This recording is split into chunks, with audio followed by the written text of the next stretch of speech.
फार मोठ्या लोकांना एक प्रसंग सांगतो स्वामीजींचा, किती मोठा प्रसंग आहे। कृष्णेश्वराहून औरंगाबादला आले, भगवान वैद्यनाथाच्या दर्शनाला जाण्याची इच्छा, भगवान नागनाथाच्या दर्शनाला जाण्याची इच्छा स्वामींची। त्यांच्या सोबत काही शिष्य मंडळ मध्ये गेल्याच्या नंतर त्यांच्यावर प्रेम करणारी काही भाविक मंडळी, प्रथम श्रेणीच्या, ही सर्वजण औरंगाबाद कंपार्टमेंट मध्ये उतरली। 4च लोक थांबतात, थांबली येऊन वरी 2 खाली। सर्वांची तिकीट काढलेली होती, पण त्या डब्यामध्ये सद्गुरू जनार्दन स्वामींचं तिकीट जो प्रथम श्रेणीच्या डब्यात होतं, प्रथम श्रेणीच्या डब्यात, ज्यांच्यामुळे आपण आनंदाचा स्वाद घेऊन रात्र आनंदात सर्व शिष्य मंडळ आपोआपल्या ठिकाणावर बसले। जवान या देशाची सुरक्षा व्यवस्थेमध्ये पायलट, वैमानिक, विमान चालक, काही भारतीय जवानांचा एका शीटवर झोपलेला होता। सर्वजण आपोआपल्या जागेवर बसले। स्वामींच्या श्रेणीच्या डब्यात प्रवेश केला। कालांतरानं तो नांदेड रहिवासी झाला। त्या नांदेडचा रहिवासी वेश शीख समाजाचा बांधव एका शीटवर झोपलेला होता। काय साधारण रक्तांबर अंगाला गुंडाळलेलं। स्वामीजी त्या डब्यात गेले, खरंतर यांना मुळात खऱ्या झोपा नव्हत्या। हे कपडा म्हणजे प्रत्यक्ष विस्तू आहे, प्रत्यक्ष अग्नी आहे। स्वामींचा वेश पाहिल्याच्या नंतर नास तया जाणी जे समोर बघण्याऐवजी तिकडे फिरवले, विचारलं। महात्माजींनी त्या डब्यात प्रवेश केल्याच्या नंतर नियमाने त्यांच्याकडे आणि आमच्यासारखी शर्ट रिझर्वेशन होतं, पण आपल्या सोबतची काय असं असेल व्यवस्था ते पोतडं तिथं टाकलं आणि त्याच्यावर मांडी घालून भगवान शिवजीचं स्तवन करीत अंतकरणात सद्गुरू जनार्दन स्वामी बसले। जो शीख समाजाचा माणूस होता त्याला एक 6 वर्षापासून आजार जडलेला होता। तो आजार होता लघुशंकेचा। त्याला 5-5, 10-10, 20-20 मिनिटाला स्वामीजी लघुशंका येत होती। तो उठायचा, त्या ठिकाणावर जायचा, बाथरूमला जायचा, लघुशंका करून पुन्हा येऊन झोपायचा। असं 7-8 वेळेस, 10-12 वेळेस झालं, पण त्या काही पगडीवाल्या पठ्ठ्यानं स्वामीजीला विचारलं नाही। नका विचारू द्या, पण थोड्या वेळानं तो पुटपुटला, क्या लोग आए बोले, फुकट में मुफ्त में प्रवास करते हैं, फर्स्ट क्लास डब्यात बसावं यांनी, काही कळत नाही या लोकांना, असं तो हळू आवाजात पुटपुटत होता।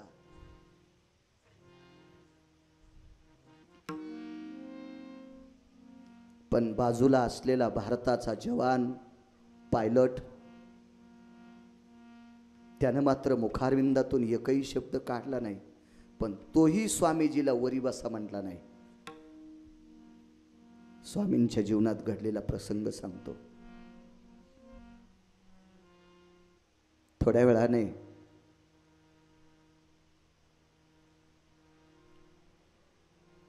त्या विमान चालकाच्या लक्षात आलं, वेश जरी साधा असेल,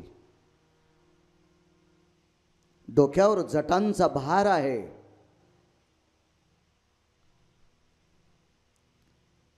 कमरेला रक्तांबर वेढलेला आहे, रुद्राक्ष गळ्यात आहेत, त्या चेहऱ्याकडे बघितल्याच्या नंतर त्या वैमानिकाला, त्या भारताच्या जवानाच्या लक्षात आलं, ह्या साधूचं तेज पाहिल्याच्या नंतर जे सेन्सर त्याच्या अंतकरणात उमटत होते, त्यानं विचार केला कोणीतरी अधिकारी व्यक्ती असावा। खरं तर या डब्यामध्ये फुकट येणाऱ्या माणसांना शक्यतो टीसी, तो गाईड येऊ देत नाही, आणि एवढं धाडस करून हा व्यक्ती आले, त्या अर्थी अधिकारी व्यक्ती असावा। आणि सहज पुटपुटलं, कोण आपण? या शरीराला जनार्दन नाव ठेवलेलं आहे। काय नाव आहे गोड बघा ना, जनार्दन। या शरीराला जनार्दन नाव ठेवलेलं आहे। जायचं कुठे? भगवान वैद्यनाथाचं दर्शन घेण्याची इच्छा आहे. भगवान नागनाथाचं दर्शन घेण्याची इच्छा आहे. 50 भक्तांचा ताफा माझ्या सोबत आहे. कुठे आहेत ते? आपोआपल्या आसनावर बसलेले आहेत. तुम्ही या डब्यात आले? आपल्याकडे पर्ची आहे? हळूच करून स्वामीजी पिशवीतून पर्ची काढली. ती पर्ची बघितल्याच्या नंतर त्या पायलटचं अंतःकरण द्रवलं. अरे बाप रे, हक्कानं याच्यातलं अर्ध सीट या महात्म्याचं आहे आणि आपण सरळ पाय लांबून झोपलो.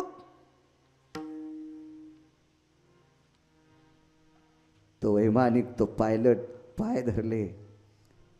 स्वामीजी महाराजजी बसा. स्वामींचे उद्गार येत, अरे आमच्या सारख्यांचे पाय धरण्यापेक्षा देवाचे पाय धरा. ही लीनता या सत्पुरुषांकडनं शिकायला पाहिजे. या सत्पुरुषांकडनं शिकायला पाहिजे. हा पायलट स्वामीजी स्वामींना बोलत असताना 2-3 प्रसंग, 2-3 वेळेस हा पुन्हा शीख समाजाचा माणूस लघुशंका करून आला. आणि काय त्याच्या मनात सद्बुद्धी आली काय माहीत, त्यानं स्वामीच्या चरणावर दंडवत घातला.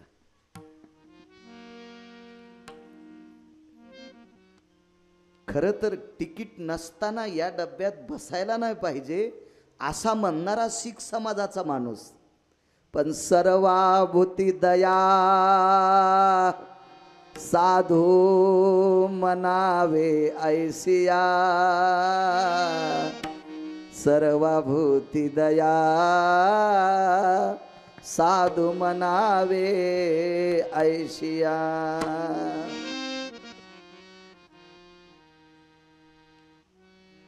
पिशवीतली भूत काढली, त्याच्या कपाळाला लावली. डोळे पाण्याने डबडबले त्या व्यक्तीचे. सांगितलं, स्वामीजी गेल्या 5 ते 6 वर्षापासून मला मूत्रपिंडाचा त्रास आहे, स्वादुपिंडाचा त्रास आहे. वाटेल ते प्रयत्न केली, नाना प्रकारची औषधी वल्ली सेवन केल्या, वाटेल त्या वैद्याचे सल्ला घेतले, पण याच्यात काही गुण येत नाही. सद्गुरु जनार्दन स्वामींनी 2 बोटात विभूतीची चिमूट धरली, त्याच्या ओठावर टाकली. 2 कण जिभेला लागल्याबरोबर तो सारखा बोलत राहिला. त्याच्यावर 45 मिनिटं निघून गेले, तरी पण त्याला लघुशंकेला जायचं कामच नाही पडलं. कामच नाही पडलं.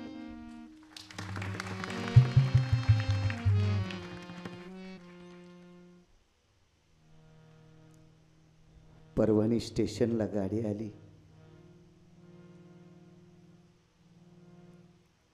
स्वामीजींनी विचार केला, आपल्याला वैद्यनाथाच्या दर्शनाला जायचे. खाली उतरले. अतूट प्रयत्न केला त्या शीख समाजाच्या माणसाने. स्वामीजी चुकलं, लेकरू म्हणून पदरात घ्या. स्वामीजीनं पाठीवर हात टाकला. बाळा तू काही चिंता करू नकोस, तुला आता हा त्रास कसल्याही प्रकारचा त्रास होणार नाही. स्वामीजी माझ्या नांदेड गावी येता का? नको बाळा, आम्हीच दाखिला त्याने. स्वामीजी आपल्या संस्थांवर अन्नदान करण्यासाठी वाटेल ती अर्थ मदत करेल.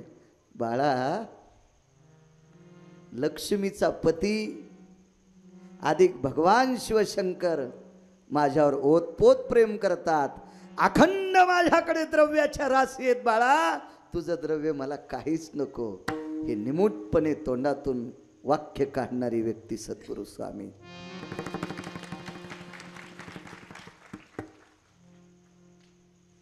खाली उतरला तो पायलट. सद्गुरु स्वामींचे खडावा सगट पाय धरले, आलिंगन दिलं पायाला. तेवढ्यात शिट्टी वाजली, गाडी निघत होती. संदेशी मधात बसले. स्वामींनी हाताने पाठवलं. दृष्टांत संपला. गेल्या 6 वर्षापासून गडगंज श्रीमंत असणारा तो शीख समाजाचा माणूस आतोट प्रयत्न करून त्याची व्याधी जात नाही काका. स्वामींनी विभूती तोंडात टाकल्याबरोबर त्याची व्याधी जाते. ही या लोकांची व्याप्ती. काय त्यांचा महिमा काय त्यांचा महिमा वर्णवार हरी काय त्यांचा महिमा वर्णवार काय त्यांचा महिमा वर्णवार हरी भक्त थोर मंडळी हरी भक्त थोरा भूमंडळी हरी भक्त थोरा भूमंडळी काय त्यांचा महिमा वर्णवार टाळा टाळा काय त्यांचा महिमा काय त्यांचा महिमा वर्णवार काय त्यांचा महिमा वर्णवार हरी भक्त थोरा भूमंडळी हरी भक्त थोरा भूमंडळी हरी भक्त थोरा भूमंडळी त्यांची भेटीची अर्थ ब्रह्मदीका त्यांची भेटीची अर्थ ब्रह्मदीका हरी भक्त थोरा भूमंडळी हरी भक्त थोरा भूमंडळी हरी भक्त थोरा भूमंडळी त्यांची भेटीची अर्थ ब्रह्मदीका त्यांची भेटीची अर्थ ब्रह्मदीका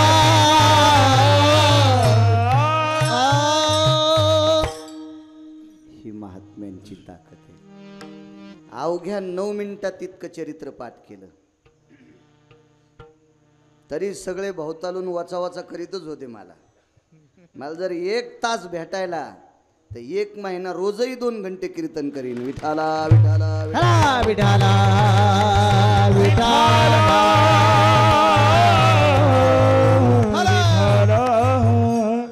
स्वामीजी गिरगावकरावर तुमच्यासारख्या महात्म्यांचा कृपा आशीर्वाद आहे. खरं तर मी कोणाकडे शिकलो नाही, कोणाकडे 2 दिवस अभ्यासाला गेलो नाही, कोणाला टाळ शिकवा म्हणलं नाही, कोणाला चाल शिकवा नाही, कधी काहीच नाही केलं. पण असे महात्मे भेटल्याच्या नंतर अंतःकरणपूर्वक त्यांच्या पायावर नाक घासलं. ही कृपा म्हणून मी महाराष्ट्रभर फिरतोय. हे मला हेच मोठं वैभव आहे की या संतांची कृपा किती मोठी आहे. सद्गुरू स्वामी राम नावाचे एक स्वामींसारखे एक महान भगवत भक्त सद्गुरू स्वामी राम 1949 ला एका पीठाचं शंकराचार्य पद त्यांनी भूषवलं. स्वामी राम सद्गुरू जनार्दन स्वामींसारखी व्यक्ती. अशी महान महात्मे एके दिवशी स्वामीराम नर्मदेच्या तीरावर अनुष्ठाना करता बसले. सांगितलं शिष्याला, बाळा करीत हे अनुष्ठान. स्वामी शिवगिरी स्वामींचा रतनभाऊ मी बालपणातला फोटो पाहिला. सद्गुरू जनार्दन स्वामीच्या उजव्या बाजूला बसलेले आहेत.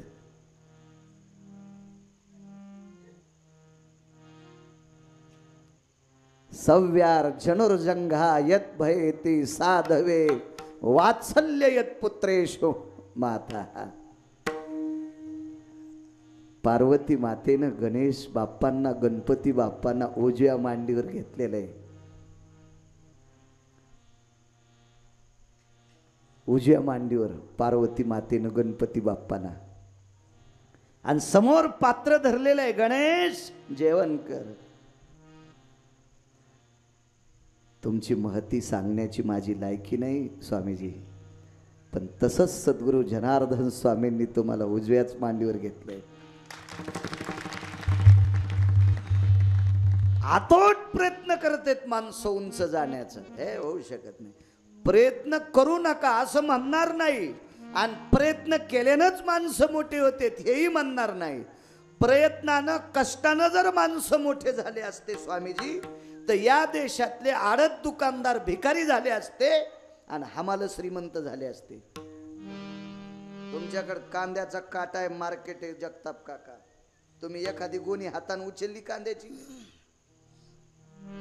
तुमच्या इथले हमाल गोण्या उचलीत आहेत. लोणी कोण खाते?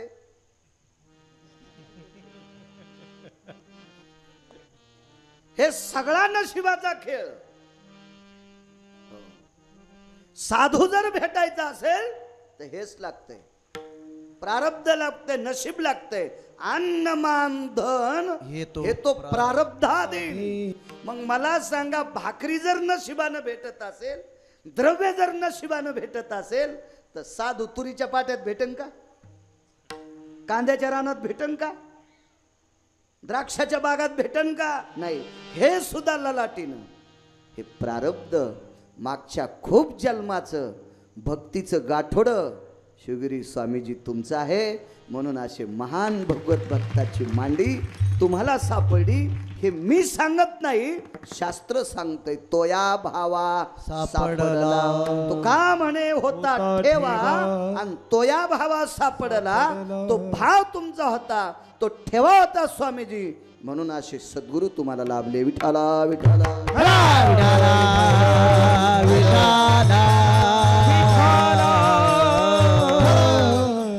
स्वामींनी शिष्य नर्मदेच्या तीरावर तपश्चर्या करता बसविले. जा म्हणे, पवित्र नर्मदेचा तट आहे, त्या तटावर तू अनुष्ठान कर.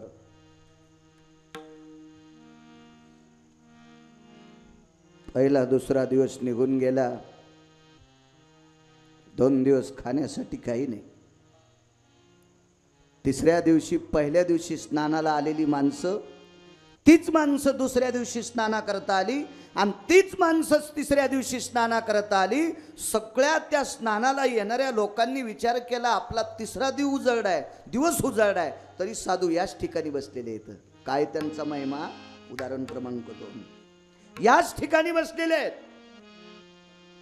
म्हणून स्नान करून ती लोक घरी गेले आणि जे काही मिळतील ती फळं आणली, समोर ठेवली. पण सद्गुरू स्वामी रामांची कृपा, त्या शिष्याने विचार केला, सद्गुरू स्वामींनी आपल्याला इथे अनुष्ठानाकरता बसवलंय, त्यांनी सांगितलंच नाही हे खान ते खा, मग कशाला या लोकांनी दिलेलं आपल्याला सेवन करायचं? बंदच केलं. चौथ्या दिवशी सकाळी स्नान करण्याकरता गेले. स्नान आटपलं, वाळवंटामध्ये मांडी घालून अनुष्ठान करण्याकरता बसले. पवित्र नर्मदेला डोळे झाकून नमस्कार केला. डोळे उघडले तोपर्यंत त्या पवित्र गंगेतून एक हात वरी आला. सुंदरसा हात होता, रत्न जडित कंगन त्या हातात होतं आणि त्या हातावर एक पात्र होतं. ते पात्र होतं स्वामीजी सोन्याचं आणि त्या पात्रामध्ये सुंदर अशी गाईच्या दुधाची खीर होती. प्रत्यक्ष नर्मदा विनंती करीत होती, स्वामीजी स्वामीजी दिवस चौथा आहे, आपण प्रसाद ग्रहण करा. ते पात्र घेतलं, जिथं अनुष्ठान करतात तिथं बसले. तेवढ्या अवकाशात काही माणसं आले आणि त्यांना ती खीर वाढीत राहिली. स्वतः खीर सेवन केली, पात्र हातावर ठेवून दिलं, हात अदृश्य झाला. असं बऱ्याच दिवस झालं. एके दिवशी सद्गुरू राम भेटी करता आले. सद्गुरू स्वामी राम, बाळा तपश्चर्या गोड झाली तुझी, जठरा नलो तृप्ताम वसहा, पोटाची व्यथा भाकरीची व्यथा कोण मिटिली? पवित्र नर्मदा मातेनं वेडायस म्हणे तो. अरे अनुष्ठान भगवान शिवजीचं केलंस आणि भाकरी नर्मदेकडून घेतलीस, नर्मदेकडनं भाकरी घेतलीस. तत्पश्चात योगासा आला. त्याही दिवशी दुसऱ्या दिवशी सकाळी पात्र आलं. ते पात्र घेतलं आणि भडा भडा नर्मदेच्या ओघात पात्र सांडून टाकलं आणि पात्र हातावर न ठेवता नर्मदेच्या पात्रात ठुलं, पात्र सुवर्णाचं वाहत केलं. त्या दिवसपासून खीर येणं बंद. ही योग्यता या लोकांची. काय त्यांचा महिमा वर्णवार काय त्यांचा महिमा वर्णवार, हरी काय त्यांचा महिमा वर्णवार, काय त्यांचा महिमा वर्णवार, हरी भक्त थोर भूमंडळी, हरी भक्त थोर भूमंडळी, हरी भक्त थोर भूमंडळी. काय त्यांचा महिमा वर्णवार, काय त्यांचा महिमा वर्णवार, काय त्यांचा महिमा वर्णवार, काय त्यांचा महिमा वर्णवार,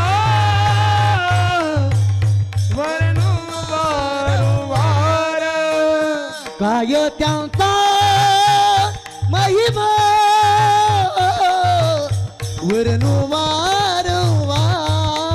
वर्णवार, काय त्यांचा महिमा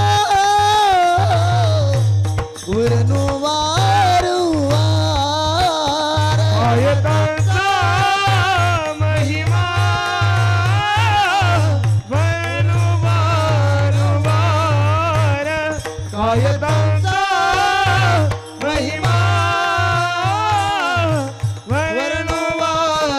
वर्णवार. हरी भक्त थोर भूमंडळी, हरी भक्त थोर भूमंडळी, त्यांची भेटीची अर्थ ब्रह्मदिक, त्यांची भेटीची अर्थ ब्रह्मदिक. हरी भक्त थोर भूमंडळी, हरी भक्त थोर भूमंडळी, त्यांची भेटीची अर्थ ब्रह्मदिक, त्यांची भेटीची अर्थ ब्रह्मदिक.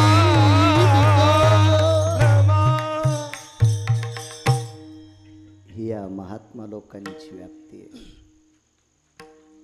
मगाशी बोलता बोलता राहिलो. सद्गुरू जनार्दन स्वामी औंढा नागनाथला गेले. चरित्र वाचिलं मी.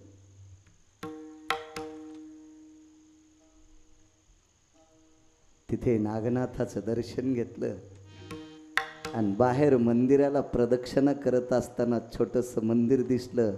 ते संत शिरोमणी नामदेवरायांचं.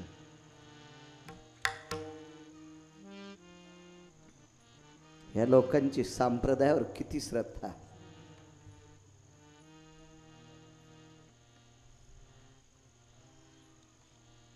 चरित्रात गोड वर्णन आलं. झोळीत हात घातला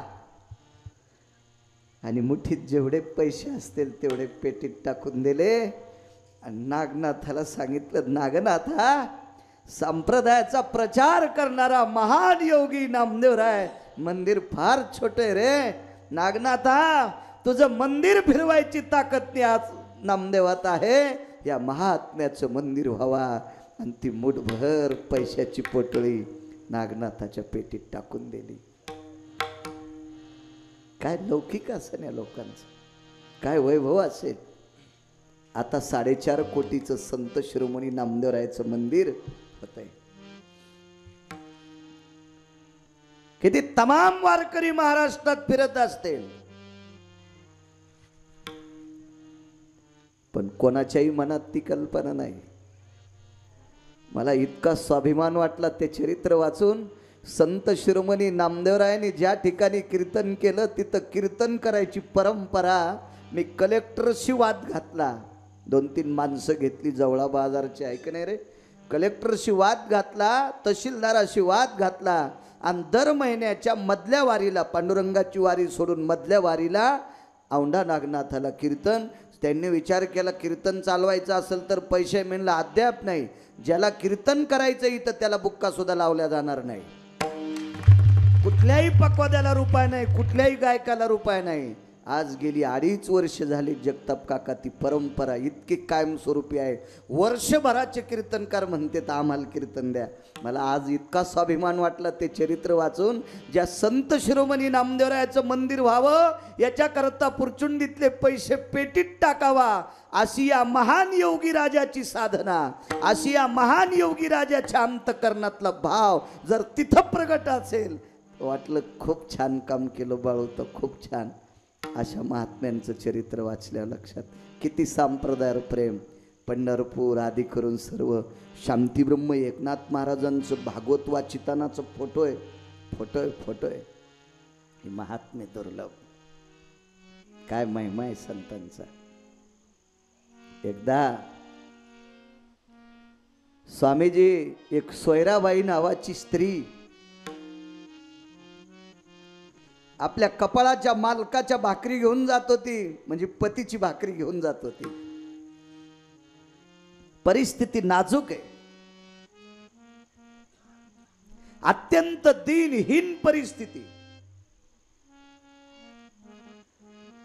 मालकाने श्रीमंताच्या दारात सरपण फोडावं, ते सरपण फोडल्याच्या नंतर पैसे देत नव्हते, ताकाने भाकरी द्यायची. पदर आथरला दारात, जागा ओलसर होती.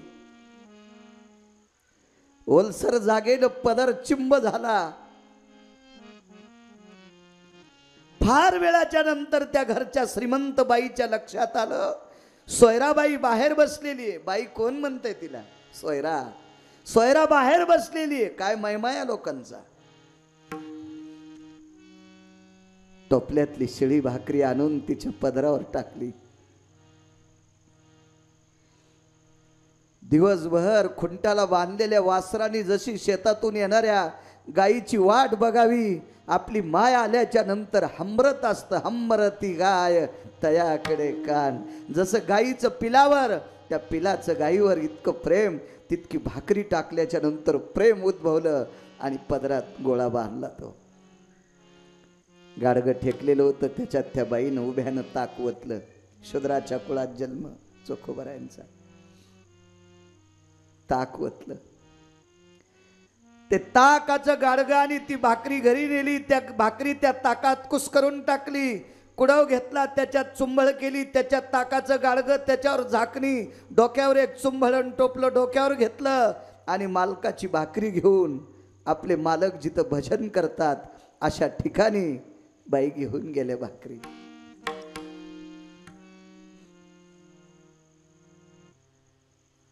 आवाज दिला, धनी धनी धनी. हा शब्द कानावर आल्यावर डोळे उघडले. पाहिलं तर आपली पत्नी समोर आहे. सोयरा आलात? होय. आऊ जाऊ बोलायची बायकांना माणसं, तो काळ होता. आला सोयरा? आले मालक. जेवायला आणले तुम्हाला? ठीक आहे. चिपळी कमराला खोसली. चंद्रभागेच्या पात्रात तट ओलांडून खाली आले, हातपाय धुतले, लिंबाच्या झाडाखाली आले आणि ते गाडगं बघितलं. भाकरी त्याच्यात अशी विरळून गेलेली होती, द्रावण झालं होतं. ताक 10-12 दिवसाचं आंबट खट्ट ताक होतं. एक झाकणी होती झाकून आणलेली, त्या झाकणीमध्ये ताक आणि भाकरीचं द्रावण ओतलं. सोयरा, हे तुम्ही घ्या. आणि राहिलेलं ताकाचं द्रावण ते गाडगं हातात घेतलं. त्याच लिंबाच्या झाडाखालून पंढरपुराकडे तोंड केलं आणि विटेवरच्या मालकाला सांगितलं, दया सागरा, हे दयानिधे करुणा घना, कृपा वत्सला, अरे भूक लागल्याच्या नंतर देतुस रे माय बापा. आणि घटा ताकाचं द्रावण पिऊन टाकलं. पत्नीला सांगितलं, सोयरा पिऊन टाका इतकं. मालकाच्या बाजूला तोंड केलं, ताकाचं द्रावण पिऊन टाकलं. माणसाकड तोंड करून जेवत नाही, ही या देशाची पवित्र संपत्ती भारताची स्त्री आहे. एखाद्या घरी जर गेलं, एखाद्या वयस्कर म्हातारी आमच्या बाजूला बसली असती, आम्हाला चहा दूध कॉफी काय असेल दिलं असेल, तोही वाटी तिला दिली असेल, तर ती वयस्कर या भारतातली स्त्री दारा घरी आलेल्या पुरुषाकडे पाठ करून भिंतीकडे तोंड करून ते दूध आणि चहा पिते. इतकी पवित्र संस्कृती या देशाची आहे, इतकी पवित्र संस्कृती. चंद्रभागेच्या कडेला दोघं पती पत्नीच आहेत, तरी पण मालकाकडे पाठ केली आणि ती झाकणीभर ताक आणि भाकरीचं द्रावण पेलं. काय अधिकार असेल माझ्या सोयराई साहेबांचा. थोडा वेळ विराम झाला. सहज विचारलं, स्वामी धनी मालक, बघा ना बाळू महाराज कीर्तन करते, तर त्याला किती लोक हार घालतेत, बुक्का लावतेत. मी नव्हतो त्या काळात, पण येरी सांगायलो. धनी मिळालेल्या वेळामध्ये अहोरात्र भजन करतात. कधी या पंढरपुरातल्या मालकाने तुम्हाला बुक्का लावलाय?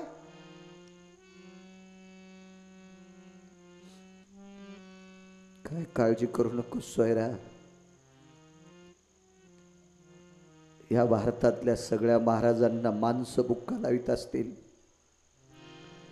एक न एक दिवस मला विटेवरचा जगाचा बाप मला बुक्का लावील असं बायकोला सांगून गेले. दुसऱ्या दिवशी घरून आले. मुलाचं नाव कर्मभेळा. त्याला सांगितलं काय महिमाय महात्म्यांचा. बाळा, आज मंगळवेढ्यातल्या 4 गल्ल्या झाडायच्या राहिल्यात. बिदरच्या बादशाची नोकरी होती. ह्या गल्ल्या झाडायच्या राहिल्यात, तेवढ्या झाडून घे. 11 वर्षाचा मुलगा आपल्या वडिलांनी सांगितलेलं काम तो कर्ममेळा गल्ल्या झाडू लागला. गेले त्या लिंबाखाली. भजनाचा मध्य झाला. खाली बसले आणि पंढरपुराकडे तोंड करून जगाच्या मालकाला विनंती केली, देवा स्वार्थापोटी तुझं भजन करीत नाही रे.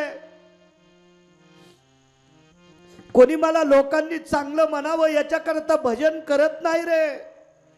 पण देवा, जी माझ्या नावाचं कुंकू लावते का तिच्या मनात शंका आली रे देवा. देवा, माझ्या नावानं जी कुंकू लावते तिच्या मनात शंका आली. धनी, तुम्हाला पंढरपुरातला मालक मानतो का? देवा, मला बुक्का लावू नकोस रे, पण तिच्या मनातली इच्छा तरी बाजूला करून टाक. तिने मला पुन्हा असं म्हणू नये. आणि डोळे झाकून भजन करायला सुरुवात केली. आणि स्वामीजी विटेवरच्या मालकानं कपाळावर अंगावर डोक्यावर बुक्क्याची उधळण केली. ते श्रीमंत श्री चोखोबराय होते.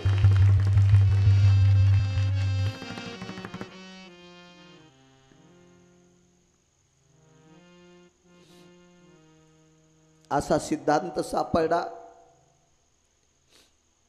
हाच वाऱ्याने बुक्का उडाला आणि इंद्राच्या अमृतावर पडला आणि 5 प्रकारचं अमृत शुद्ध झालं. असा सिद्धांत आहे. इतकी मोठी ताकद या योगी महात्म्यांची. दुसऱ्या दिवशी भाकरी घेऊन आले. सोयराबाई विचारलं, धनी हा परिसर सुगंधी झाला काय? सोयरा, माझ्या विटेवरच्या मालकाने मला आज बुक्का लावलाय. सोयरा, त्याच्या भेटी करता माणसं त्रासत आहेत. तपश्चर्या, अनुष्ठान, जप, यज्ञ, यागादी कर्म करायला लागले. आज तो मला पावलाय. आणि त्यावेळेला सद्गुरु स्वामीजी एक अभंग लिहिला चोखोबरायाने. जयासाठी तपधावा तो हा उघडाची पाहावा. जयासाठी यज्ञ तप तो हा मदनाचा बाप. तो अभंग केला चोखोबरायाने पुन्हा. शेवटी स्त्रीचं अंतकरण थोडस नाजूक असतं. सोयराबाईनं सांगितलं, धनी तुम्हाला विटेवरच्या मालकाने बुक्का लावला हे तुम्हाला आणि मला माहित आहे, जगाला काय माहिती आहे? सोयरा, तुझ्या अंतकरणातली एक इच्छा माझ्या मालकाने पूर्ण केली, अशा अनंत इच्छा तुझ्या पूर्ण होतील. सोयराबाईच्या मनात इच्छा झाली, मालकाला मंदिरात येऊ देत नाहीत. काय या सत्पुरुषांचा अधिकार असतो. मारलं पुजाऱ्याने चोखोबरायला, पाठ फोडून काढली. तुळशी वृंदावनापाशी भजन करण्यासाठी चोखोबराय बसले, विरुद्ध दिशेला पाठ केली. पत्नीने विचारलं नाही आपल्या मालकाने इकडे पाठ का केली असा. एक 15-20 दिवस गेल्याच्या नंतर पाठ पाहिली. पाठ तर बघितली त्याच दिवशी, पण विचारलं, मालक आपल्या पाठीला लागलंय कुठून? चंद्रभागेत पाय घसरून पडलो. स्वामीजी चोखोबराय खोटं बोलले. सोयराबाईनं सांगितलं, धनी एकांतात आपण दोघे आहोत. चंद्रभागेच्या पात्रामध्ये खडक विष्णू पदापाशी आहे आणि विष्णू पदावर शूद्रांना स्नान करण्याची परवानगी नाही. त्या अर्थी तुम्ही तिथं जाऊ शकत नाही. तुम्ही तिथं जाऊ शकत नाही त्या अर्थी पडलेच नाही. कुठलं खडक लागलं? आणि मग उकसा बुकशी हुंदका दिला. सोयरा, मी दर्शन करता मालकाच्या गेलतो, मला पुजाऱ्याने मारलं. हेच आपल्या पदरात हे स्वामी धनी, हेच आपल्या पदरात आहे. त्या दिवशी विचार केला, चोखोबरायने देवाला विनंती केली, देवा अरे या विश्वातली माणसं माझा तिरस्कार करती न काही नवल नाही रे देवा. ही बाहेरची माणसं मला वाईट म्हणत असतील, शूद्र म्हणत असतील, पापी म्हणत असतील, म्हणू दे रे देवा. पण जी मला पती परमेश्वर मानते ती सुद्धा म्हणते विटेवरच्या मालकापाशी तुमची किंमत नाही. असं का रे देवा? काय वाईट केलं रे देवा मी? त्याच्यावर 4 दिवसाला एक एकादशी आली स्वामीजी. ती एकादश होती सोमवारची. आणि त्या सोमवारच्या एकादशीला स्वर्गातल्या सर्व देवता 4 विमानामध्ये बसल्या. विमान 14 आहेत शास्त्रामध्ये, 14 विमान. त्याच्यापैकी 4 विमानात बसल्या आणि सर्व देवता मंगळवेढ्याला आल्या. सोमवारी एकादशी विमान उतरले पंढरीसी, असा संतांचा पुरावा आहे. ती एकादशी सोमवारी आली आणि ते विमान पंढरपूरला उतरलं आणि त्या एकादशीचं भजन संत शिरोमणी चोखोबरायच्या दारात झालं. द्वादशी सोडायची कशा? कुठं किराणा आहे, कुठं पैसे आहेत, कुठं सामुग्री आहे? मालकाने सगळं तयार केलं. सर्व देवता एकत्रित बसल्या. त्या भजनामध्ये नर्मदेश्वर भगवान भजन करण्यासाठी होते. नर्मदेश्वर भगवान भजन करण्यासाठी होते.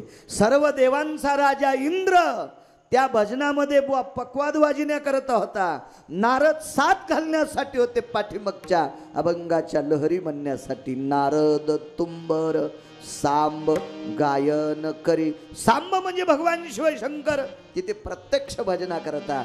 विठोबा, रखुमाई माझा विटेवरचा बाप आणि रखुमाई आई साहेब त्या पंक्तीला वाढीत होत्या. त्या चोखोबरायच्या घरी सर्व देवता जेवल्या. मी सांगत नाही. एका जनार्दनी ऐसी चोखियाची माता, एका जनार्दनी ऐसी चोखियाची माता, देवी पंढरीनाथ त्याचे घरी. देवी पंढरीनाथ त्याचे घरी. एका जनार्दनी आईसी चोखियाची माता, एका जनार्दनी आईसी चोखियाची माता, देवी पंढरीनाथ त्याचे घरी.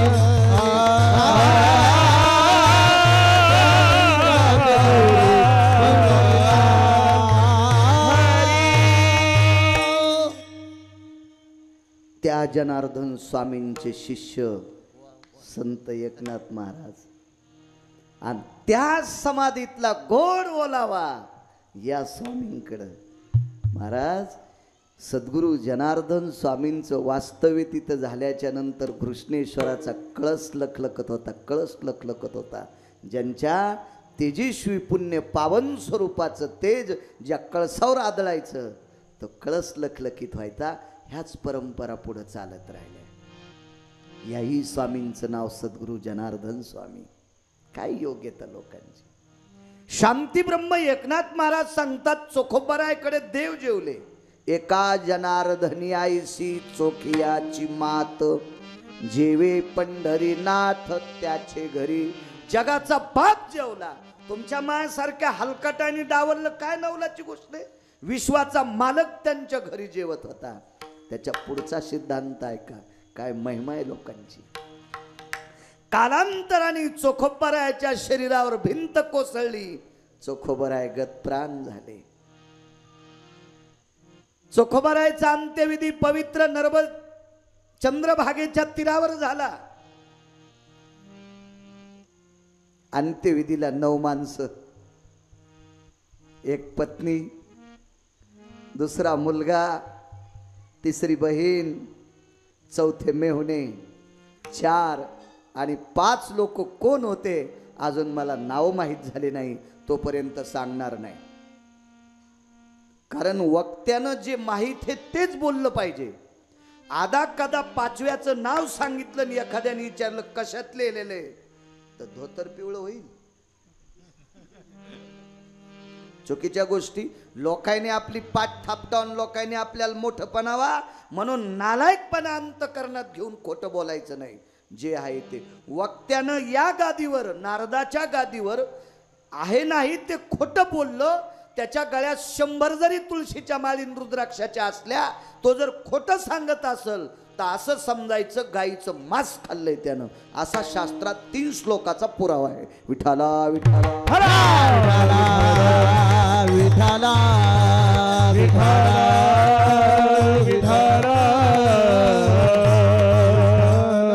अंत्यविधी आटपला.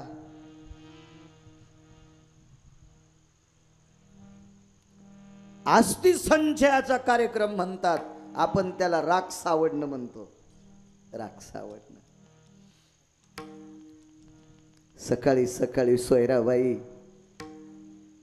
चोखोबरायची बहीण, चोखोबरायचा मेहुणा, चोखोबरायचा मुलगा त्या अंत्यविधी झाला त्या स्थळी पोचले.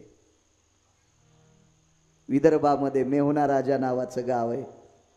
मेहुणा राजा तिथं चोखोबरायचं बराच काळ वास्तव्य झालं. म्हणून शासनानं 4.5 कोटी रुपयाचा निधी चोखोबरायचं मंदिर बांधण्यासाठी मागच्या 7-8 महिन्यापूर्वी बहाल केला. 2च लोकांचे मंदिर वंचित होते. एक नामदेवरायचं आणि एक चोखोबरायचं. दोन्ही मंदिर होतात. योग असा आला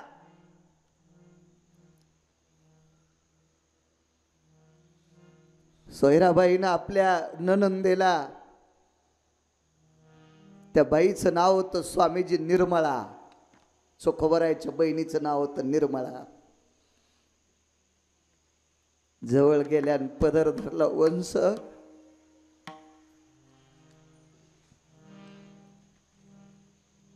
मी जसे हळदीच्या अंगण आले तसे मालकाला मंदिरात कोणी येऊ दिलं नाही.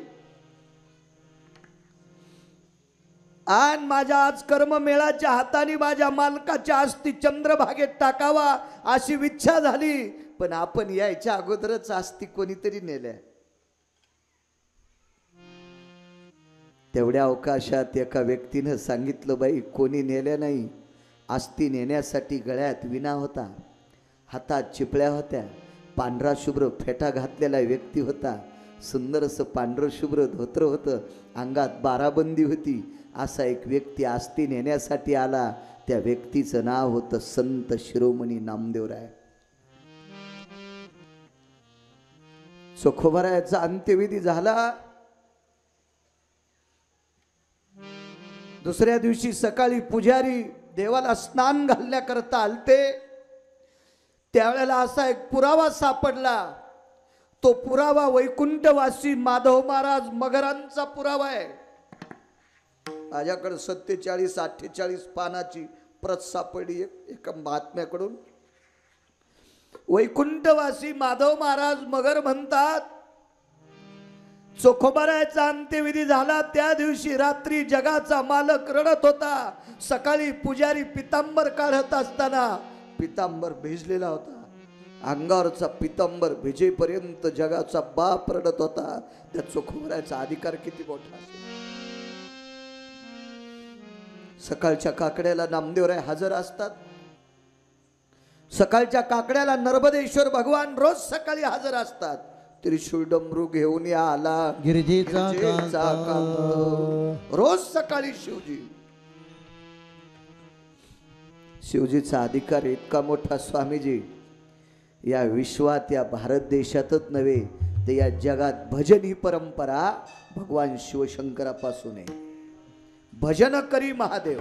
राम शंकराच्या अगोदर भजन कोणीच केलं नाही. एक म्हणे आमच्या 20 पिढ्या भजनात आहे. काय उरफाट्या उड्या हाणायला सुंबळ्या. इतका गर्व तुला, एवढं अहंकाराचं गंडल चिटकलं तुला. अरे भजन भगवान शिवजीनं केले म्हणून आपल्याला करायचा योग आलाय. वैष्णव जर जगातला कोण मोठा असेल, ऐकार पुरावा. शिरोमणी महादेवा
वैष्णव आणि शिरोमणी महादेव.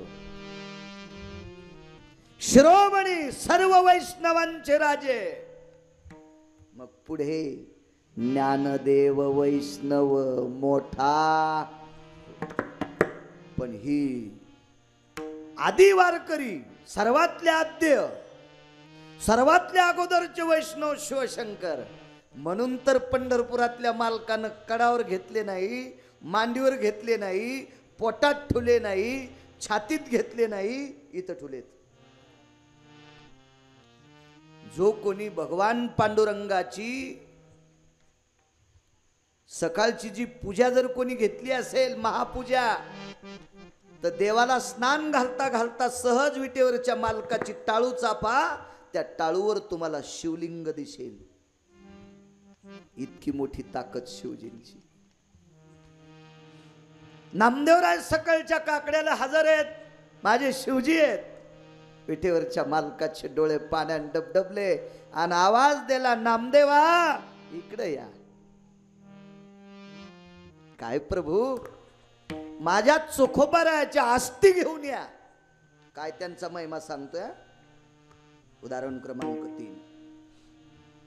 नामदेवराय सहज पुटपुटले, देवा 450 मिस्त्री एका सोयीनं जाळलेत.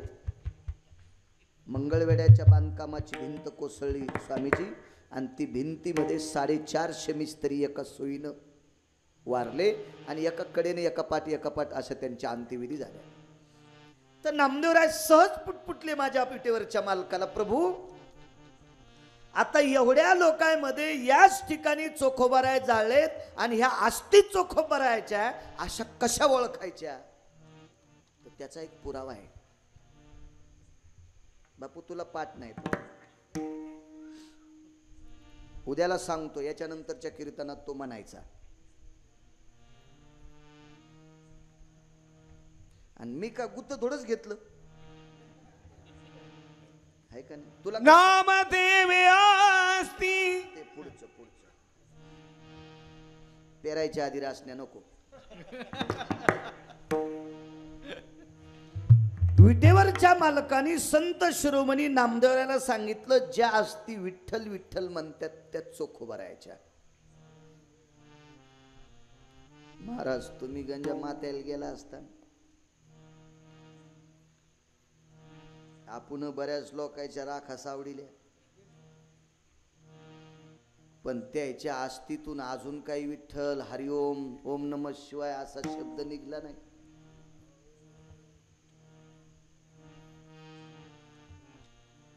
अशा सद्गुरु महात्म्यांच्या समाधीला श्रद्धेनं कान लावा त्याच्यातून ओम नमः शिवाय आवाज येईल. पण त्याचं कारण सांगतो तुम्हाला. कुठलंही औषध खात असताना स्वामीजी पथ्य असते. सर्दी झालेल्या माणसाला डॉक्टर गोळ्या देत असतो पण तो सांगत असतो आंबट खाऊ नका असं पथ्य असतंय. तसं सद्गुरु स्वामींच्या समाधीला कान लावल्याच्या नंतर हरी ओम नमः शिवाय आवाज जर तुम्हाला ऐकायचा असेल तर या डोळ्यानं स्वतःची पत्नी सोडून जगातल्या प्रत्येक स्त्रीला माय म्हणावं लागेल तर त्यांच्या समाधीला कान लावल्यावर हरिओम आवाज येईल. ज्याच्या डोळ्यामध्ये नाना प्रकारचं पाप भरले अशा हलकाटानं जीव जरी दिला समाधीवर तर त्याला हरिओम कसं ऐकू येईल. त्याच्यासाठी लायकी लागती. अन्यथा आपली लायकी जर नसेल तर अशा संतांच्या सानिध्यात गेल्यावर त्याचा अधिकार कळत असतो.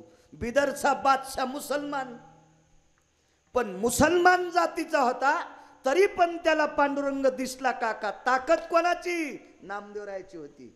नामदेवराय सारखा साधू सोबत म्हणून बादशाला पांडुरंग दिसला. उलट त्या नामदेवरायाचे सासरे बिदरच्या बादशाच्या इथं सरदार होते आणि बिदरच्या बादशाला त्या सरदाराला सांगितलं बापू सोयरिकीला लय मोठा माणूस आलाय पोरगी देऊन टाक. जगाचा बाप नामदेवरायाच्या लग्नासाठी मुसलमानाच्या घरी दोनदा गेला. एकदा सोयरिकीला आणि एकदा अक्षदा टाकायला. म्हणून बिदरला पादुका आहेत पांडुरंगाच्या. पांडुरंग अहो किती बी नास्तिक असू द्या ना चांगल्याच्या सानिध्यात गेला की आस्तिक होती. वाल्यानं किती माणसं मारले मला तरी सांगता येत नाही रतन भाऊ. मनोज मी नाही सांगू शकत. मी 170 ग्रंथ वाचले बाबाजी. फुगीरपणा मुळीच नाही. ही माही ताकदच नाही. कुठंतरी तुमच्यासारख्या संतांची कृपा झाली म्हणून मला ते वाचण्याचा वेध लागले. हो काही काही न पेपर वाचू वाचू महिन्याला चष्मे बदलायलेत. देवाईनं त्याला ते वाचवायचे वेध लावले. हो माझ्याकडे अजून पेपर नाही. गळ्याची शपथ याच्या पलीकडची शपथ कोणती घालू. मी पेपर लावला नाही अजून. खपक्या मोबाईल घेतला नाही. हो तरी मला इसी स्पीड आहे विचारा संताच्या. आता तुम्ही दाखवलेलं पुस्तक असं चाळून काढणार. फोन केला की तुम्हाला एखादी पिढी सांगणार. इतकी सरस्वतीची कृपा झाली या मेमरी कार्डावर म्हणून खेळ जमला.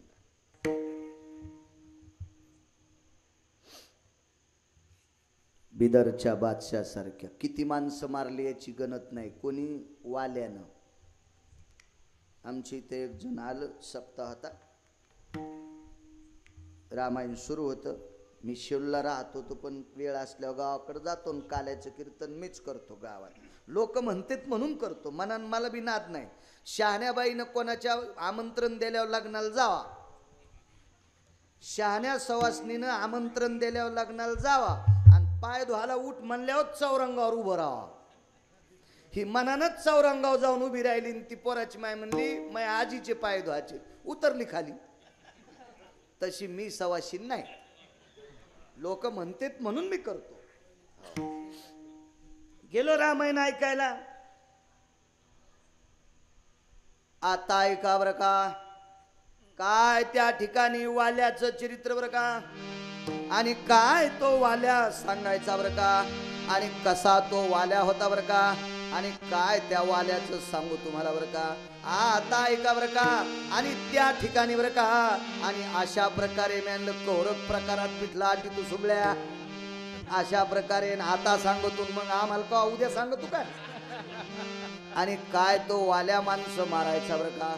एक माणूस मारल्याच्या नंतर मौरी सारखा खरा रानात टाकायचा बरं का. अशा 7 रान मौऱ्या भरल्या बरं का. मी वाचून सांग जाय रे माणसं मरतील रे अशानं. वेदा पुनित भयानम शास्त्र पुनित वर्चस्विती एन 18 पुराण भयो नित्यान महर्षिं हिंसाचार जायते. शास्त्र वेद पुराण वेडे झाले यानं किती माणसं मारले अजून त्याला मेळ नाही.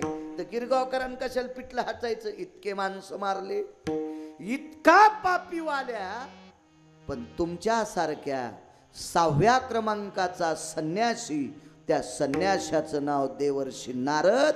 कृपा झाल्याबरोबर वाल्याचा वाल्मिक ही ताकद. नामदेवराला सांगितलं जे अस्ति विठ्ठल म्हणतात त्या अस्ति घेऊन या. मला सांगा बाकीच्यानं जर चोखोबराच्या अस्ति कानाला लावल्या असत्या तर विठ्ठल म्हणल्या असत्या का. अस्ति विठ्ठल म्हणतच होत्या पण हलकटाच्या कानाला कशा ऐकू येत्या महाराज. शक्य नाही. त्याला कान बी चांगलेच लागतील ना पवित्र ऐकिणारे. हा कानात गुंड्या घालेलीत काही काही माणसं मागून त्यानं गाडीनं उडीलं तरी त्याला आकली येईन. आणि त्याच्या मोबाईल मध्ये किती पाप भरलेलं आहे ते देवाला पण कळत नसल. त्याच्या पण तराजूत मोपता येत नसल. इतकं पाप आणि इतकं घाण कानाला ऐकल्याच्या नंतर कशा त्या अस्ति विठ्ठल याच्या कानाला ऐकू येत. ते नामदेवराय होते जन्माला आल्याबरोबर त्यांची जीभ नाम घेत होती. नाम इतका अधिकार. नामदेवराय पुत्र झाला स्वामीजी तर विचारलं नाव काय ठेवायचं. तर म्हणले जनाबाईला विचारा. जनाबाईला विचारा.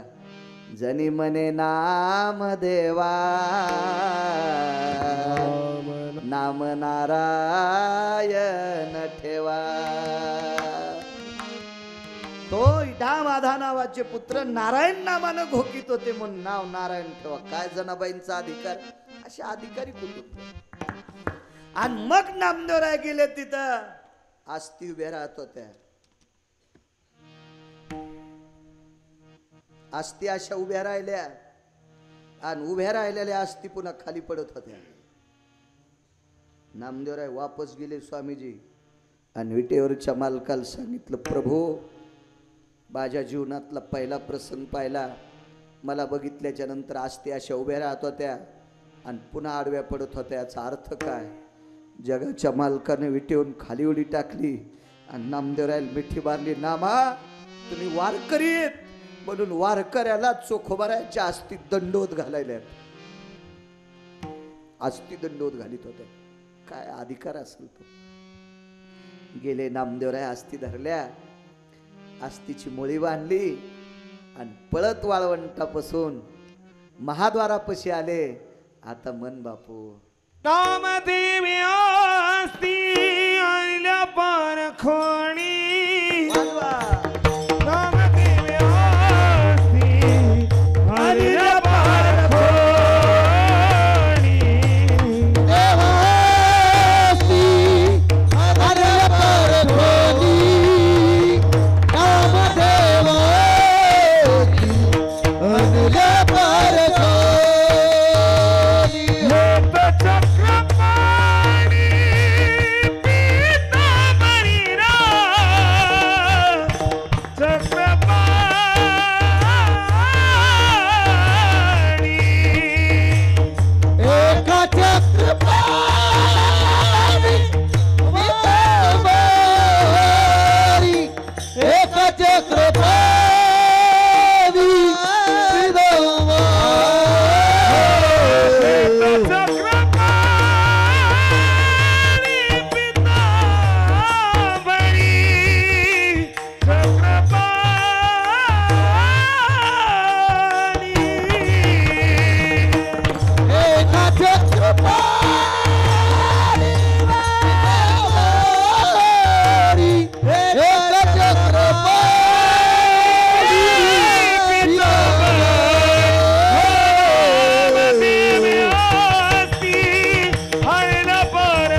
आणल्या पारखोनी. विटेवरच्या मालकाने सांगावं स्वामीजी, त्या पद्धतीनं नामदेवरायानं आस्ती कानाला लावल्या. जी आस्ती विठ्ठल म्हणली त्याच आणल्या. महाद्वारात उभे राहिले नामदेवराय, पळत आले भगवान बाहेर आणि काय केलं? घेत चक्र पाणी पितांबरे. कोट्यावधी सूर्याचं तेज ज्याच्या पितांबरात लपलंय, अशा पितांबरात चोखोबराच्या आस्ती घेतल्या आणि स्वतःच्या हाताने समाधी दिली. स्वतःच्या हाताने समाधी. दृष्टांत संपला. जो साधू गेल्याच्या नंतर अंत्यविधी झाल्यावर ज्याच्या अस्तित्वातून विठ्ठल विठ्ठल नाव निघतंय, काय कायदाचा महिमा, कायदाचा महिमा, कायदाचा महिमा वैनु मारुवार, कायदाचा महिमा वैनु मारुवार, कायदाचा महिमा, कायदाचा महिमा, कायदाचा महिमा वरनु वरवार, कायदाचा महिमा वरनु वरवार. हरी भक्त थोर हो मंडळी, हरी भक्त थोर हो मंडळी, हरी भक्त भूमंडळी, हरी भक्त भूमंडळी.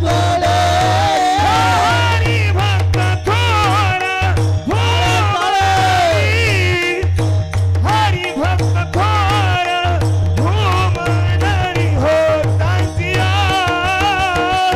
भेटीती, तांतिया भेटीती, तांतिया भेटीती, अर्ध ब्रह्मदीपा, तांतिया भेटीती, अर्ध ब्रह्मदीपा, तांतिया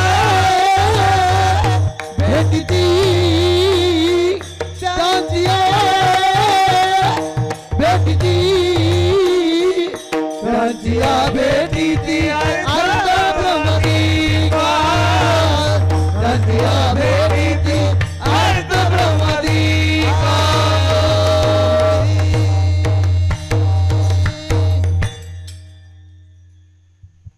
ही संतांची ताकद.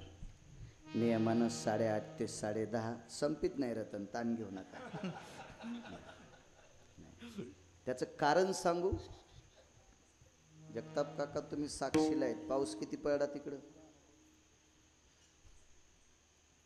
मला सांगा, इथं जन्मोत्सव आहे, तुम्हा आम्हाला बसण्याची व्यवस्था गोड व्हावी म्हणून इथंही पावसाची ताकद चालली नाही.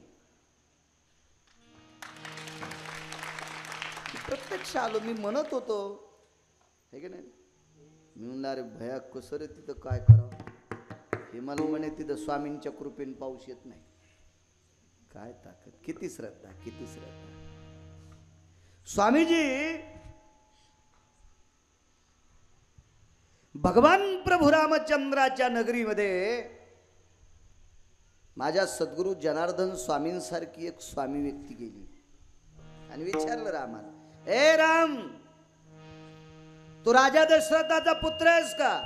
हो. अरे तुरच, ह्या लोकांना काय खंत आहे कशाची? पंढरपुरातला मालक या लोकांपुढं धोतर सुटुस्तर काम करतोय. ती ह्या लोकांची ताकद आहे. हे बाकीच्या काय मोजीत आहेत? अशा लोकांच्या सानिध्यात राहिलेली बाई देवाला शिव्या देत होती. जनाबाई,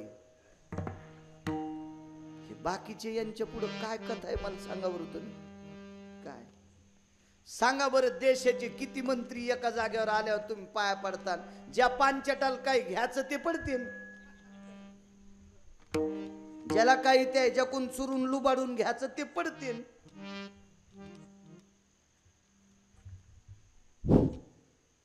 या लोकांच्या पुढे मंत्री शून्य आहेत.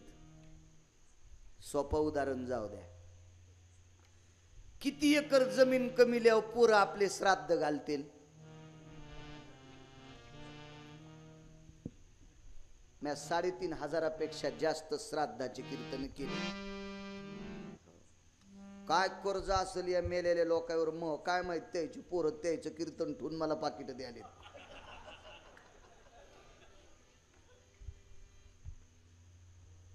तुमच्या भागात तर सगळे मला सप्त्यापेक्षा तेच कीर्तन जास्त. काय आमच्या आजोबा पंजोबाचं इकडे कर्ज होतं काय माहिती. दृष्टांत सांगायला फार काही झालं तर बाप गेल्यावर पोरग श्राद्ध करील, लय काही झालं तर नातू करीन. आज कुठं कुठं उत्सव चालू असते जयंतीचे, जन्मदिवसाचे उत्सव किती किती. स्वामीजी एखाद्या भक्ताला जरी आश्रमावर येता नसेल आलं तरी पण त्यानं फोटोला प्रणाम केलाच असेल. ही ताकद या लोकांची, ही अधिकार शक्ती या लोकांची. असे महात्मे नगरीत गेले. साहेब राम जी कुठला वंश आपला? सूर्यवंश. स्वामीजी सारख्या व्यक्तीने सांगितलं तुम्ही सूर्यवंशातले राजे, मग सूर्य तुमच्याकडे आला का कधी? सूर्यवंश कसा ओळखायचा? राजे कोणते? सूर्यवंशातल्या राजाच्या सिंहासनाला दोन्हीकून सिंहासनाच्या तोंडावर सूर्य काढलेले असते. आणि द्वापार युगातले राजे हे चंद्रवंशातले होते म्हणून त्यांच्या सिंहासनावर चंद्र काढलेला असायचा. हे चंद्रवंशातले राजे महाराज. आम्ही सूर्यवंशी. सूर्य तुमच्याकडे आला अद्याप नाही, मग उद्यापासून सूर्यवंशी म्हणायचं नाही. महात्मेचा शब्द गेले. महात्मे प्रभू रामचंद्र उठले आणि त्यांच्या कुलगुरूकडे गेले. कुलगुरू महर्षी वशिष्ठ. प्रणाम केला. राम प्रभू आज तुमची मुद्रा खिन्न आहे. होय स्वामीजी. कशामुळे? एक महान तपस्वी आज आपल्या नगरीत आलते. लाल बुंद केसरी रंगाचे कपडे अंगावर, त्यांच्या अंगावरच्या वस्त्राला सूर्य लाजेल इतकं तेज.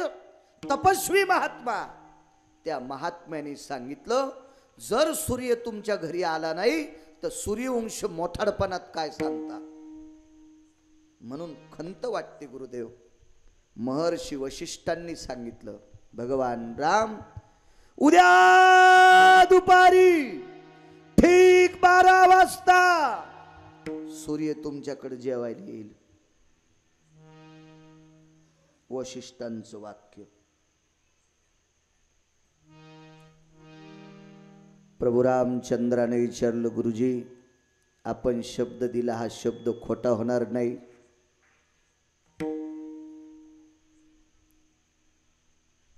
महर्षी वशिष्ठांनी सांगितलं सूर्य आणायची ताकद माझ्यात नाही, जे महाराज तुमच्याकडे आलते तेच सूर्य आणतील.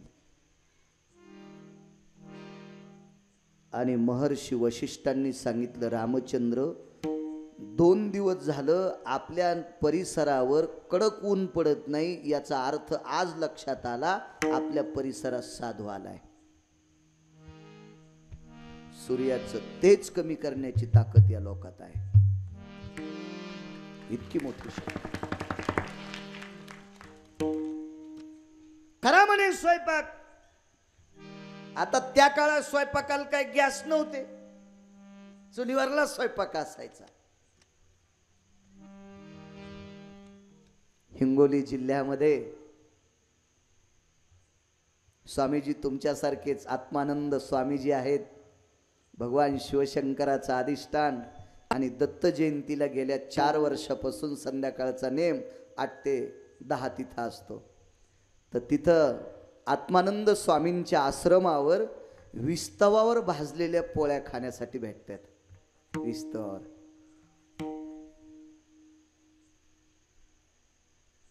असा स्वयंपाक कौशल्या मातेनं केला. गुरुजी रंगून सांगायचे काही बायका स्वयंपाकासाठी आल्या, विचारलं कोण जेवायला येणार आहे? सूर्य. मागच्या मागच गेल्या. बाई इतक्या उंच येतं डोक्यातून घाम काढायला, आपण स्वयंपाकाला जाऊन वाड्यात सूर्य घुसावा, वाडाच पेटन. बायका स्वयंपाकालाच नाही. एकट्या कौशल्य मातेने स्वयंपाक केला. काय स्वयंपाक तो!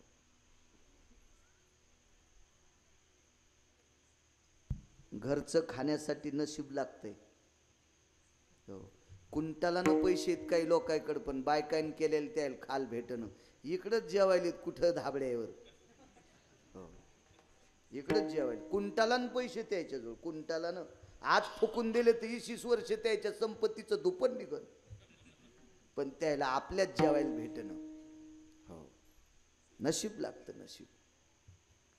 जुन्या म्हातारीच्या आजच्या भाकरी खावा, काय स्वयंपाक असतं. असं कीर्तनात ऐकल्यावर माणसं नाही सुधरले, हॉटेलवाले सुधरले. त्याने काय केलं माहितीये का? महाराज तुम्ही बघा, चालता चालता इथे चुलीवरचा स्वयंपाक भेटेल असे त्या हॉटेलवाल्यानं बोर्ड लावले. गळून गेलेली म्हातारी भाकरी करायली बोर्डावर. हो, अशी चूल, म्हातारीचा फोटो. मी आसारामला म्हणलं, आपल्या ड्रायव्हरला म्हणलं गाडी थांबव. मागच्या सीटवर होते आणि हात केल्याबरोबर गाडी थांबली. उतरलो आणि त्या हॉटेल मालकाला विचारलं, दादा ही म्हातारी कुठे? ते म्हणे ही 6 वर्षापूर्वीच मेली. आणि म्हणलं मग तू काऊन फोटो टाकतो? म्हणला हिचा फोटो पाहूनच गिऱ्हाईक येते. म्हणजे हॉटेलवाल्याला म्हातारीची किंमत कळाली, पण ज्यानं ज्या म्हातारी पोटी जन्म घेतला त्या बैंगण्याला अजून म्हातारी कळाली नाही. आणि तुम्ही याला बी टाळी वाजिता.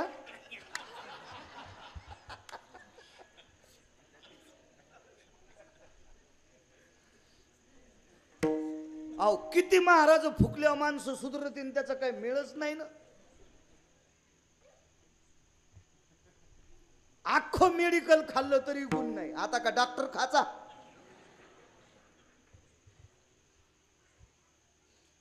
कौशल्य मातेने स्वयंपाक केला बाबाजी.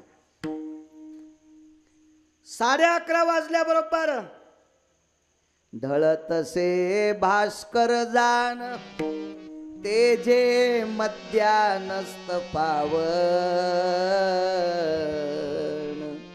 आता मध्यानी सूर्य येत आहे असा आदेश कौशल्या मातेनं रामचंद्रांना केला.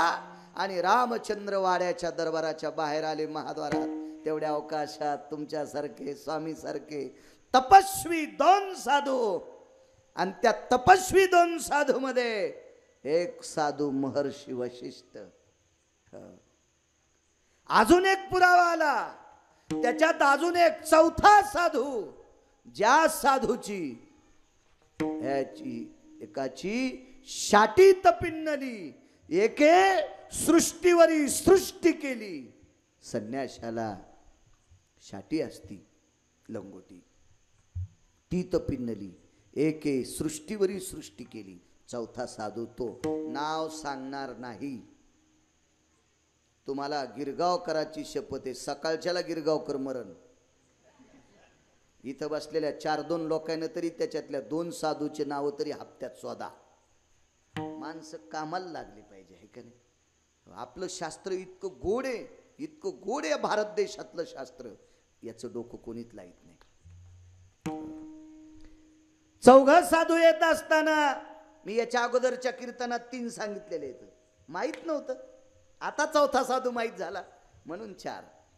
हे 4 साधू येत असताना एका साधूनं सांगितलं, हे भास्करा, सूर्यनारायणा, जगदानंद कंद जगतपती भगवान रामचंद्र मर्यादा पुरुषोत्तम विष्णू अवतार यांच्या आईने पाक निष्पत्ती स्वयंपाक केलेला आहे, आपण जेवण्याकरता यावं. तंदिशी खाली आलं अर्ध्यात, सूर्य अर्ध्यात. आणि तिथं आल्याच्या नंतर साधूला प्रणाम केला. सद्गुरु जनार्दन स्वामींसारखा महात्मा प्रणाम केला. स्वामीजी, तुमच्या शब्दाला तडा जाऊ देत नाही, पण मी खाली आल्याच्या नंतर दुसऱ्याला अंधार पडतो. मी खाली आल्यावर अंधार पडत. हे फोकस वरी टांगलेत म्हणून चौकड उजेडे. हे फोकस जर पलंगा खाली घातले तर सगळ्याला अंधार पडन. मी वरी आकाशात आहे म्हणून प्रकाश देऊ शकतो, मी खाली आल्याच्या नंतर प्रकाश कसला? महाराज म्हणले, बांड्या पंचायती करू नकोस. स्वामीजी म्हणले बांड्या पंचायती करू नको, तू काय जगाला प्रकाश देणार आहेत? जगाला आम्ही प्रकाश देऊ, तू खाली जेवायला ये. दंदी शिवडी टाकली आणि मग सांगितलं अंधार. लगेच खांद्यावरची शाटी काढली आणि आकाशात फेकली. काढोनी ढुंगाचे चिरगुट भिरकाविले नभी देख, ते चतुर्दश भास्करा परिलेख तेज कांती. कमरेला गुंडाळायचं फडकं आकाशात फेकल्याबरोबर 14 सूर्य इतका प्रकाश पडला. 14 सूर्य इतका. परिणाम सांगतो तुम्हाला. आपल्याकडे आता अंधार आहे, दुसऱ्या देशात उजळ आहे.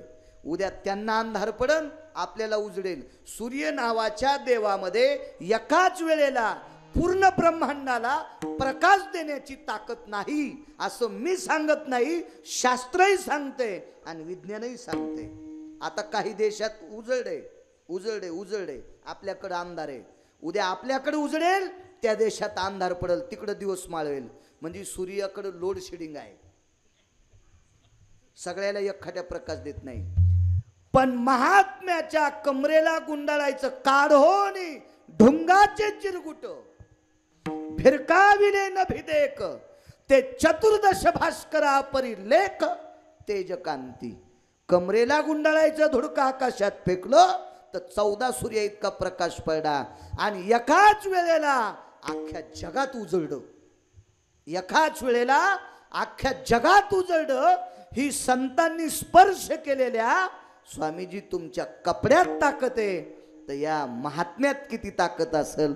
काय त्यांचा महिमा, काय त्यांचा महिमा वर्णवार, हरी काय त्यांचा महिमा वर्णवार, काय त्यांचा महिमा वर्णवार वार. हरी भक्त थोर हरे भक्त थोर, हरे भक्त थोर काय त्यांचा महिमा वर्णवार वार, काय त्यांचा महिमा वर्णवार वार.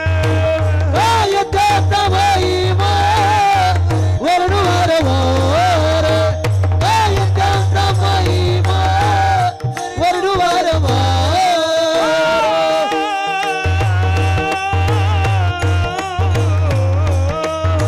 काय त्यांचा महिमा वर्णवार वार. काय त्याचा महिमा वर्णवार वार. काय भक्त थोर, हरी भक्त थोर, भूमादरी त्याची अभितीची हरत ब्रह्मदीप, त्याची अभितीची हरत ब्रह्मदीप. हरी भक्त थोर, हरी भक्त थोर, तू मंडळी त्यांची भेटीचा अर्थ ब्रह्मदीपा, त्यांची भेटीची अर्थ ब्रह्मदीपा.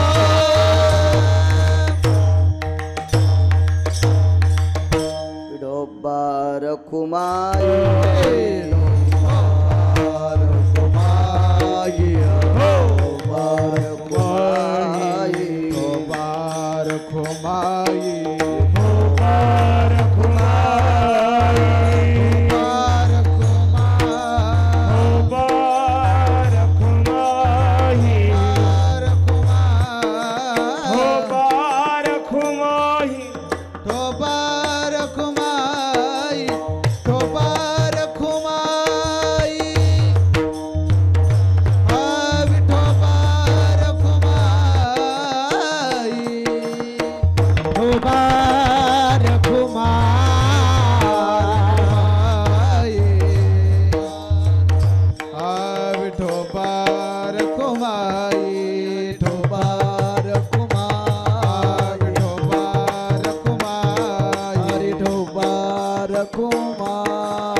हरी ठोबार कुमार कुमार हरी ठोबार कुमार कुमार कुमार हरी ठोबार कुमाई ठोबार कुमार ठोबार कुमाई ठोबार हरी ठोबार कुमार कुमाई ठोबार कुमाई ठोबार कुमाई ठोबार ठोबार कुमाई ठोबार कुमार ठोबार कुमाई हे ठोबार कुमार ठोबार कुमार ठोबार कुमार हरी हरी हरी ठोबार कुमार ठोबार कुमार ठोबार कुमार ठोबार कुमार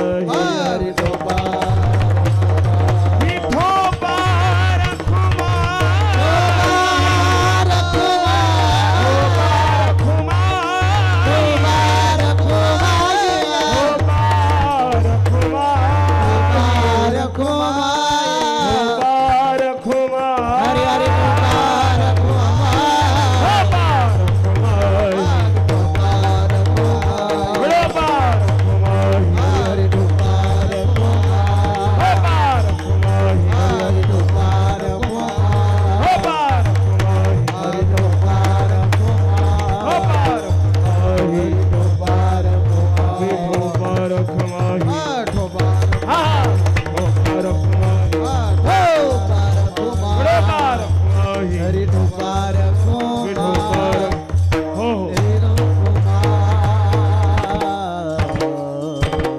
गुरु महाराज गुरु जय जय जनार्दन सद्गुरु जय गुरु महाराज गुरु जय जय परब्रह्म सद्गुरु गुरु महाराज गुरु जय जय जनार्दन सद्गुरु गुरु महाराज गुरु जय जय परब्रह्म सद्गुरु जय जय जनार्दन सद्गुरु जय जय जनार्दन सद्गुरु जय जय जनार्दन सद्गुरु जय जय जनार्दन सद्गुरु गुरु महाराज गुरु जय जय जनार्दन सद्गुरु गुरु महाराज जनार्दनी सद्गुरु गुरु महाराज गुरु जय जय जनार्दन सद्गुरु गुरु महाराज गुरु जय जय परब्रह्म सद्गुरु जय जनार्दन सद्गुरु जय जनार्दन सद्गुरु जनार्दन सद्गुरु जय जनार्दन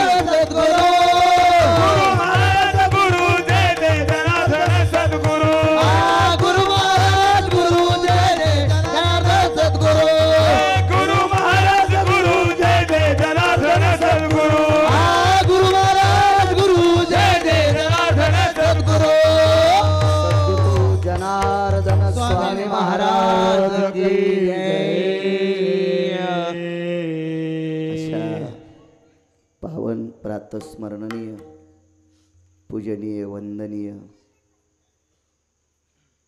महान विभूती योगीराज सद्गुरु स्वामी जनार्दन स्वामींचा आजचा जन्मदिवस. प्रत्यक्ष माझे काशीतले विश्वनाथ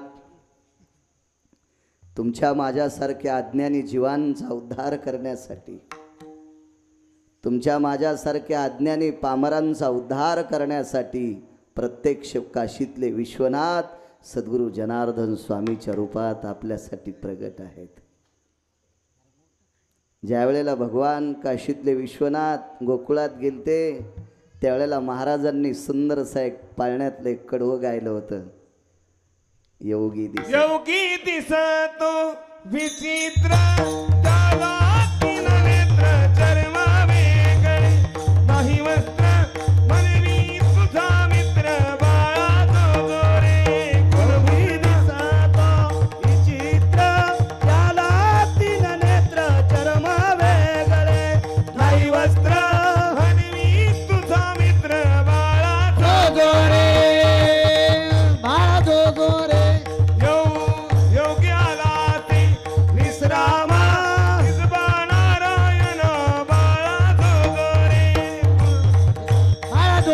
रे कुळभूषण महाराज जो रे. योगी दिसतो विचित्र त्याला तीन नेत्र चर्म वेगळं नाही वस्त्र म्हणवी तुझा मित्र महाराज जो रे कुलभूषण निज बाला राहिला महाराज जो रे.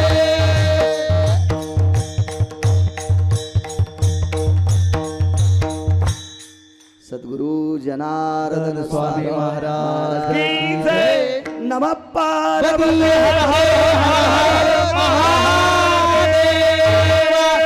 सद्गुरु जनार्दन स्वामी महाराज की जय. अवधूत चिंतन श्री गुरुदेव दत्त.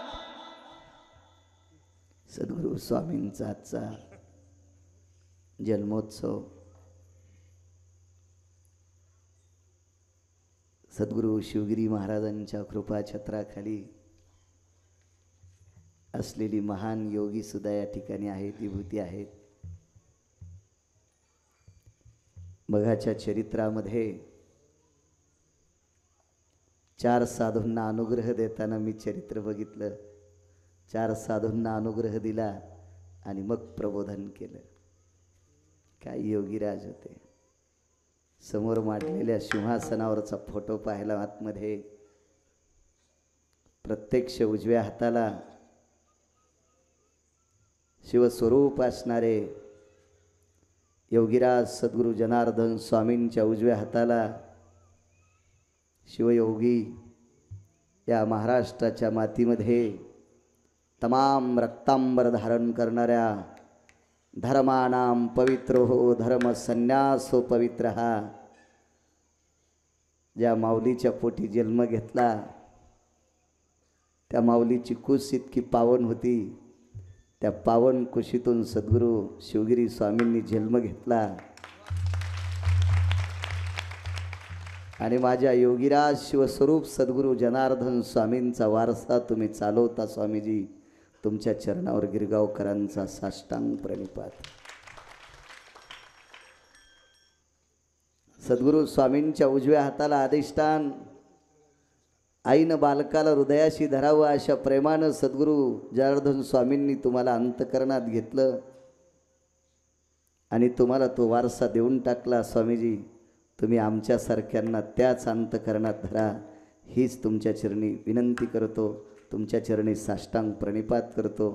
तुम्ही हॉलमध्ये बैठकीत एक शब्द माझ्या कानात सांगितला ते काटेकोरपणानं मी जपेल आणि तीही सेवा त्या आश्रमावर करेल. काका स्वामींची इच्छा एक भागवत करावा. मी या पवित्र आसनावर अशा पवित्र सद्गुरू स्वामींच्या जन्मदिनी अशा पवित्र ललिता पंचमीच्या महान योगीराजांचा आज जन्मदिवस आहे. अशा पावन दिवशी तुम्ही सांगितलेला शब्द मी अंतकरणात घेतो, घशात ठेवतो आणि सद्गुरू जनार्दन स्वामींनी सद्गुरू शिवगिरी स्वामींनी मला दिलेला तो आदेश आहे. तो आदेशाचं मी काटेकोरपणानं पालन करील आणि निश्चित माझ्या गोपालकृष्णाचं चरित्र तुमच्यासमोर मी सांगत राहील. तो मी आदेश म्हणून मान्य करील. तो शब्द आजच इथून सांगून टाकतो. झालेली सेवा सद्गुरू जनार्दन स्वामीच्या चरणी समर्पित करतो. झालेली सेवा सद्गुरू नर्मदेश्वराच्या चरणी समर्पित करतो. परिसर हा अत्यंत सात्विक आहे. भगवान त्र्यंबकेश्वराचं वास्तव्य आहे. एवढा मोठे त्र्यंबकराज. मी मागच्या आषाढ महिन्यामध्ये पंढरपूरची वारी बंद होती म्हणून वारी करीत करीत करीत करीत मी आळंदीला गेलो, देहूला गेलो, त्र्यंबकेश्वरला आलो. सद्गुरू सागरानंद स्वामींचं दर्शन झालं. तिथे आश्रमावर गेलो आणि योग या आश्विन मासामध्ये नेमकंच आश्विन मास सुरू व्हायच्या अगोदर मला आश्रमावर तुमचं दर्शन झालं. आणि आज या पवित्र आश्विन मासात ललित पंचमीच्या दिवशी सद्गुरू स्वामींचं अधिष्ठान असणारं आणि तुम्ही तेवर मोठा वारसा चालवता. महाराजजी स्वामीजी मला तुमचं दर्शन झालं. मी स्वतःला कृतार्थ समजतो, धन्य समजतो की संतांचं दर्शन फार दुर्लभ असतं. एवढा मोठा आश्रम गोड, एवढं मोठं विद्वत्तेचं माहेरघर, अन्नपूर्णेचं अधिष्ठान असणारा अशा पवित्र आसनावर सेवेचा योग आला. माझं महत् भाग्य. हरिभक्तीपरायण आमचे रायते महाराज आदरणीय, त्यांचं सुद्धा या परिसरात फार मोठं काम आहे. महाराज सुद्धा मनाचा मोठेपणा करून आले. महाराजांना प्रणाम. आमचे पेटीवरले महाराज श्रावण महाराज गोड सुंदर, त्यांनी सुद्धा पेटीची साथ दिली. महाराज तुम्ही आले, तुम्हाला सुद्धा धन्यवाद. ज्यांनी पक्वाद अगोदर वाजिला त्यांनाही धन्यवाद. महाराज तुम्ही फार सुंदर पक्वाद वाजिता, तुम्हालाही धन्यवाद. असं का? वा, छान छान छान छान, मस्त. हो, माशीच्या पिल्याला पवायचं सांगावं लागत नसतं. चला, छान. आणि ताई तुम्ही सुद्धा गोड, वा, छान आहे. संप्रदायामध्ये यारे यारे लहान तोर याती भलते नारी नर, तसं ताई तू पण माय संप्रदायात आलीस, गोड आनंद. पण संप्रदायात पुरुष असो का स्त्री असो, आचरण सांभाळलं की त्याचा झेंडा स्वर्गात लागत असतो. माझं मत आहे, या संप्रदायामध्ये बापाचं श्राद्ध ज्या दिवशी आहे त्या दिवशी माणूस बापाच्या श्राद्धाचा पितर ठेवून माणूस त्याच्या पाया पडत असतो स्वामी. पण या संप्रदायात आल्याच्या नंतर इंद्राच्या वैभवाला लाजवील असं पद असताना, असा अधिकार असताना, असं आचरण असताना गिरगावकराला हार घालण्यासाठी ही महात्मे येतात. निश्चितच गिरगावकरांनी याची जाण ठेवावा. स्वतःची धर्मपत्नी सोडून जगातल्या प्रत्येक स्त्रीला माय म्हणावा, ही भूमिका गिरगावकरांनं स्वतःच्या डोळ्यात ठेवावा. पंढरपुरातला मालक सद्गुरू स्वामींची कृपा पुन्हा पुन्हा होईल आणि गरुडाची झेप घेऊन तू आकाशात नामाच्या स्वरूपात उडत राहशील गिरगावकर. अशी अवस्था, तशीच अवस्था स्त्रीच्या सुद्धा जीवनात असली पाहिजे. माझी माय, तुम्ही सहज माझ्या गेलेल्या 14 वर्षाच्या परमार्थात 2 मिनिटं का होत नाही पक्वादावर पहिली तूच बसलीस माय. म्हणून मी काय तिरस्कार करणार नाही, पण विनंती करीन, या संप्रदायातलं पक्वाज नावाचं वाद्य इतकं गोड आहे,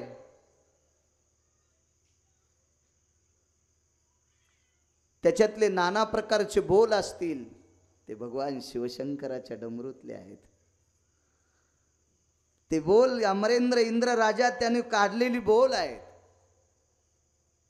या पक्वादाचा जो कोणी सन्मान करीन, म्हणजे हे पक्वाद वाजून जो कोणी आचरण सांभाळीन, त्या व्यक्तीला जग खांद्यावर घेऊन फिरवीन.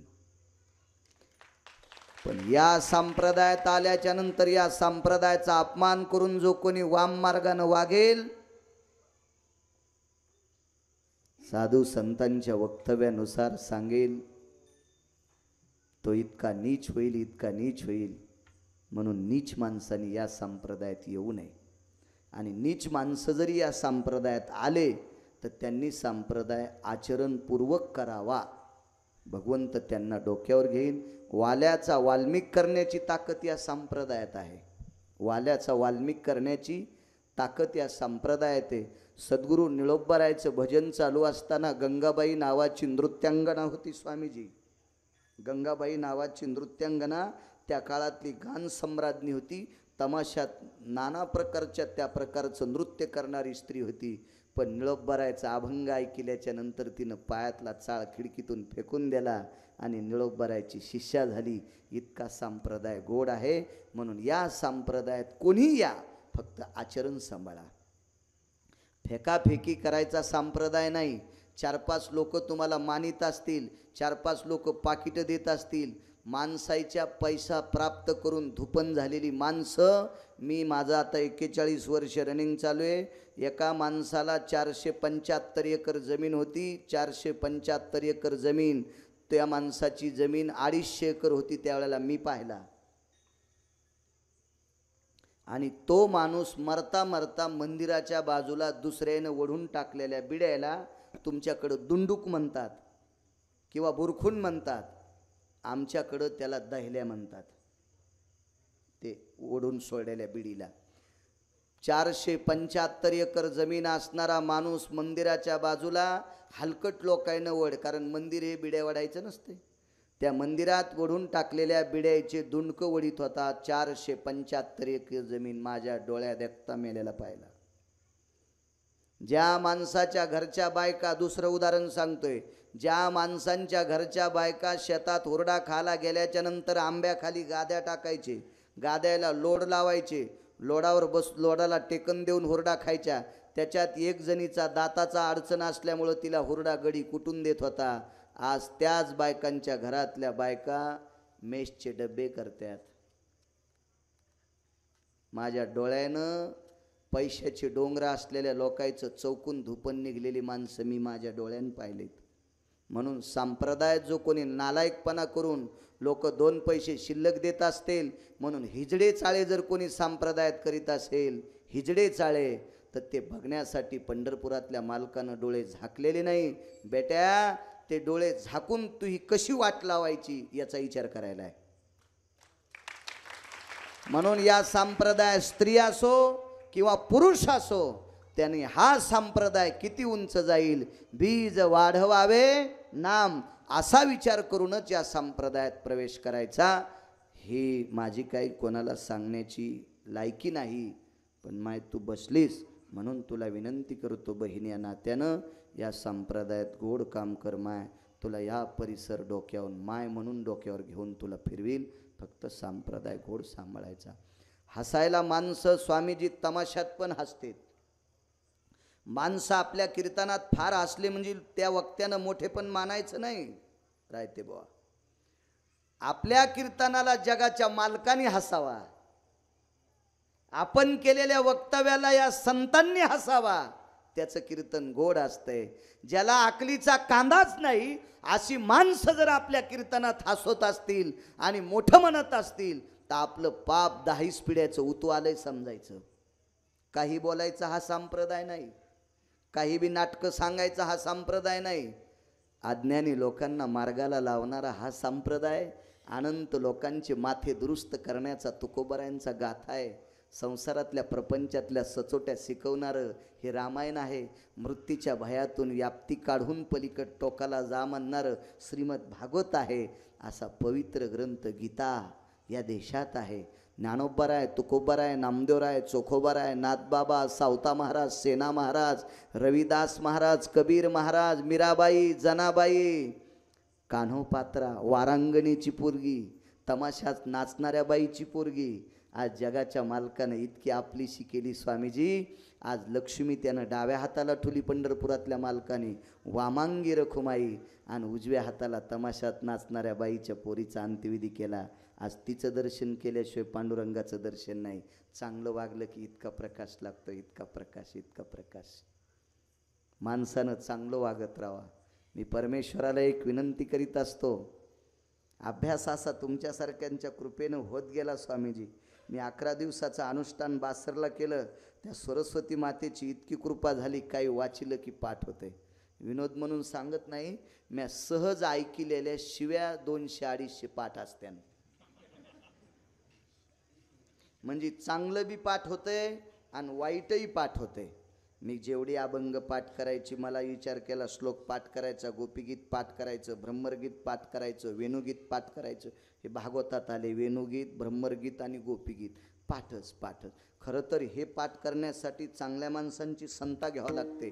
पण मी माझ्या मनानं विचार केला, मला ब्रह्मकन्या सरस्वती माता भासरची स्वयंभूमूर्ती त्या माऊलीची कृपा झाली म्हणून. आणि एक गोष्ट सांगतो, सरस्वतीची कृपा झाली की लक्ष्मी येत असते.